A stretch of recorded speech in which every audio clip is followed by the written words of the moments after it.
Esta é a história do dia da Rádio Observador. O Russiagate da Câmara de Lisboa pode prescrever sem castigo? Quero assumir esse pedido de desculpas público por um erro a todos os títulos lamentável da Câmara de Lisboa, um erro que não podia ter acontecido. Fernando Medina, a 10 de junho de 2021, pedia desculpa pelo fornecimento de dados de cidadãos russos a Moscovo, na sequência de manifestações anti-Putin em Lisboa. O então presidente da Câmara justificava-se alegando que se tratava de um procedimento administrativo, uma burocracia que depois deste caso foi anulada. O chamado Russiagate acabou com uma multa de 1,2 milhões de euros imposta ao município pela Comissão Nacional de Proteção de Dados. A autarquia, agora liderada por Carlos Moedas, que pedia a admissão de Medina, contestou a multa, dando início a um verdadeiro labirinto jurídico que pode acabar na prescrição do caso. É sobre isto que vou conversar com Luís Rosa, jornalista e redator principal do Observador. Eu sou o Ricardo Conceição e esta é a história do dia. Bem-vindo, Luís. Olá, Ricardo. Vamos começar por recordar o que é o Russiagate. Bem, tudo começou com uma notícia do Observador em junho de 2021 que revelava que a autarquia, liderada por Fernando Medina, tinha feito chegar por e-mail à Embaixada da Federação Russa em Lisboa e ao Ministério dos Negócios Estrangeiros do mesmo país os dados pessoais, aqui que dados pessoais são estes, nomes, moradas, número de telefone, de 3 cidadãos russos que queriam organizar uma manifestação contra Vladimir Putin, aqui em Lisboa, claro. Mas essa prática de informar Estados estrangeiros já vinha de trás, era normal ou não? Sim, era uma situação que era uma prática comum, como a própria Câmara de Lisboa veio a confirmar. Aliás, na sequência da notícia do Observador, Fernando Medina, que na altura era ainda Presidente da Câmara de Lisboa, ordenou uma auditoria. E essa auditoria detectou mais 52 situações semelhantes em relação à Embaixada da Rússia, mas também outras representações diplomáticas a quem a Câmara de Lisboa cedia regularmente os dados pessoais dos manifestantes. E atenção, algumas dessas representações diplomáticas também eram de países que nós, aqui em Portugal e no Ocidente, não consideramos países democráticos. A Câmara já tirou consequências desta situação, alterando os procedimentos. A partir do mês de abril, alterou os procedimentos, deixando de facultar os nomes dos promotores das iniciativas a manifestações realizadas junto a embaixadas. E isso, obviamente, quando já tinha começado a guerra na Ucrânia, subiu de tom a polémica. O que aconteceu na sequência da descoberta desse caso? Bem, a Comissão Nacional de Proteção de Dados abriu uma investigação. Aliás, os cidadãos russos cujos dados pessoais foram violados apresentaram mesmo uma queixa formal em março de 2021 e a investigação começou.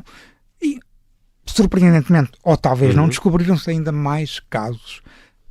A Comissão Nacional de Proteção de Dados acusou a Câmara de Lisboa de 255 infrações ao Regulamento Geral de Proteção de Dados. 255? Exatamente. E isso resultou em quê? Resultou numa multa global de 1,2 milhões de euros. Ou seja, a Comissão Nacional de Proteção de Dados é a autoridade administrativa que zela pela fiscalização do Regulamento Geral de Proteção de Dados e, na sequência de detecção de irregularidades, pode aplicar coimas.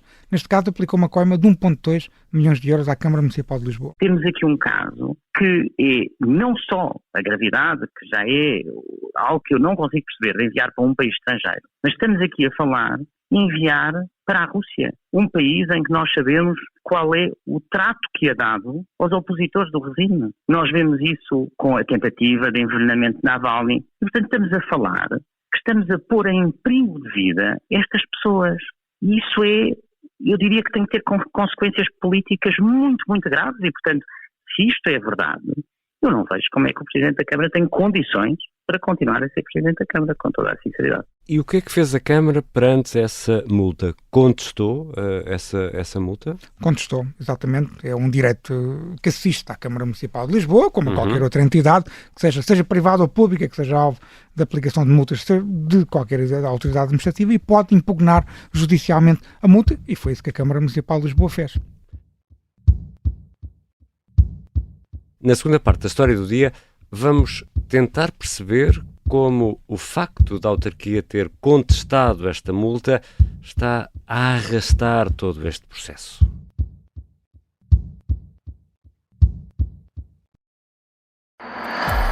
As pessoas iam para lá jogar a dinheiro. Eu vi lá uma roleta. Este é o Encantador de Ricos. É a história de como Pedro Caldeira, o maior corretor da Bolsa Portuguesa, seduziu a alta sociedade dos anos 80 e perdeu os milhões que lhe confiaram. Estavam em choque. Aquilo foi quase como uma bomba, não é? Uma série para ouvir em 6 episódios que faz parte dos Podcast Plus do Observador. É narrada por mim, São José Correia, com banda sonora original de The Legendary Tigerman. Os Podcast Plus do Observador têm o apoio da Onda Automóveis. Estamos de regresso à conversa com o Luís Rosa. Luís, a multa foi contestada pela Câmara Municipal de Lisboa, mas agora há tribunais que se contestam entre si e isso dura há quanto tempo? Ora, os tribunais não se entendem, grosso modo, e de forma muito simples, é isso que está em causa quando há conflitos de competência, como já vamos explicar mais em pormenor.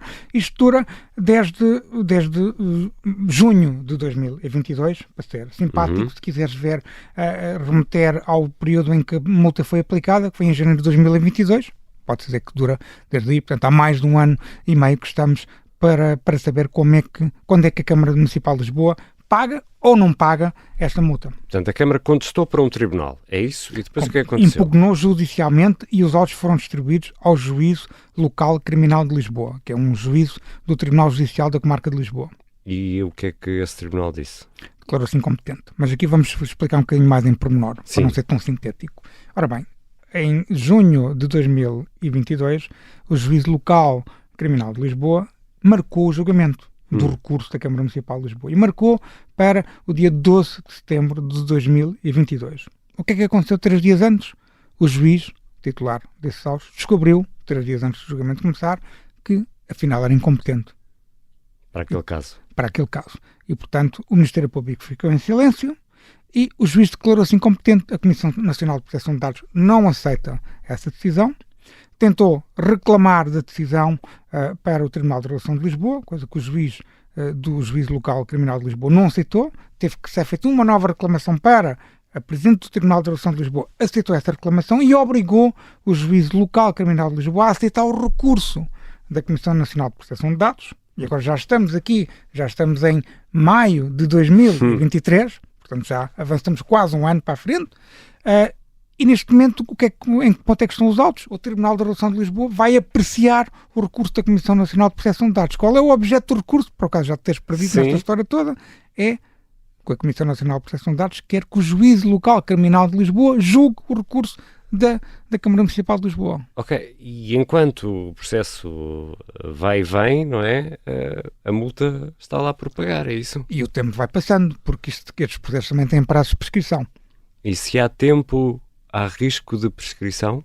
Sim, embora temos que dividir a resposta em 2 partes. Há em primeiro lugar, o prazo máximo de prescrição destes casos, contando com tudo o que é para contar, são 5 anos e 6 meses. Ok? Qual é a questão? A questão é, a partir de que momento é que se conta o prazo de prescrição? Essa é sempre a questão-chave e, aliás, temos aqui uma conversa ótima na História do Dia, precisamente também sobre como se conta o prazo de prescrição de certos casos, nomeadamente no processo da Operação Marquês. Vão ouvir porque vale a pena. Vamos aqui perceber, então, quando é que começa a contar o prazo de prescrição. Isto tudo depende se o Tribunal entender que se trata de uma prática continuada da Câmara de Lisboa ou não. Ou seja, uma prática continuada é quando um crime se repete no tempo, nas mesmas circunstâncias. Mas disseste há pouco que foram detectados 200 e tal casos, não é? Exatamente. Sendo que as comunicações foram feitas muitas vezes para as mesmas entidades, outros casos foram para outras. Mas aqui eu tenho que colocar uma hipótese, porque nós não podemos antecipar a decisão do Tribunal. Claro. A Comissão Nacional de Proteção de Dados defende que esta é uma prática continuada da Câmara de Lisboa e ter aplicado uma sanção global de 1,2 milhões de euros. Mas o Tribunal pode entender, tal como a própria Câmara também pode tentar defender essa posição, de que se tratam de atos isolados. E, portanto, qual é a diferença aqui? Se for uma prática continuada, ou seja, se o crime se repetiu nas mesmas circunstâncias ao longo do tempo, o que conta para a contagem, esta é a tua pergunta, o início da contagem do prazo de prescrição será a data do último ilícito, ou seja, 2021. Mais 5 anos e 6 meses dá meados de 2026. Prazo máximo de prescrição, certo? Se o crime for um ato isolado, então começa-se a contar o prazo de prescrição para cada ilícito de forma individual. Por exemplo, o tempo da acusação é ilícitos entre 2018 e 2021. Assim, os ilícitos de 2018 provavelmente já terão prescrito. E os de 2019 já têm um risco enorme e assim sucessivamente. Portanto, quanto mais tempo se demorar a transitar em julgado uma decisão sobre esta multa, maior é o risco de prazo de prescrição. Mas, repito, se o tribunal entender que não se trata de uma prática continuada. E é efetivamente lamentável, porque estar em causa num país democrático e livre, se for assim, direitos fundamentais das pessoas e que se aplicam aos portugueses, mas a todos os que estão em território português. É a imagem do país que fica em causa?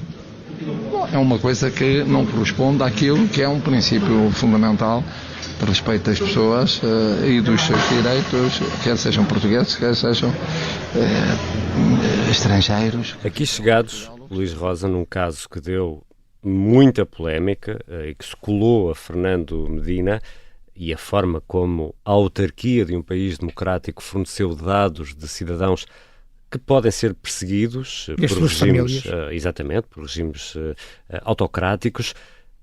Isto quer dizer que neste labirinto jurídico este crime pode acabar sem castigo? No máximo, sim, pode acabar sem castigo. E deve dizer que o interesse financeiro da Câmara de Lisboa também aponta nesse sentido. Nenhuma entidade, pública ou privada, gosta de pagar uma multa de 1,2 milhões de euros. Obrigado, Luís. Obrigado, Ricardo. Luís Rosa é jornalista, é redator principal do Observador. Esta foi a história do dia e este é aquele momento em que faço aquele pedido: clicar em seguir a história do dia na aplicação que habitualmente usa para ouvir podcasts ou também no site do Observador. Bem sei que faço este pedido muitas vezes, mas faço porque para nós é mesmo importante. E aproveito para deixar um sincero obrigado aos milhares de ouvintes da história do dia que já clicaram em seguir. Obrigado. Este episódio contou com a colaboração da jornalista Maria Nunes, sonoplastia do Artur Costa e a música do genérico é do João Ribeiro. Eu sou o Ricardo Conceição. Até amanhã.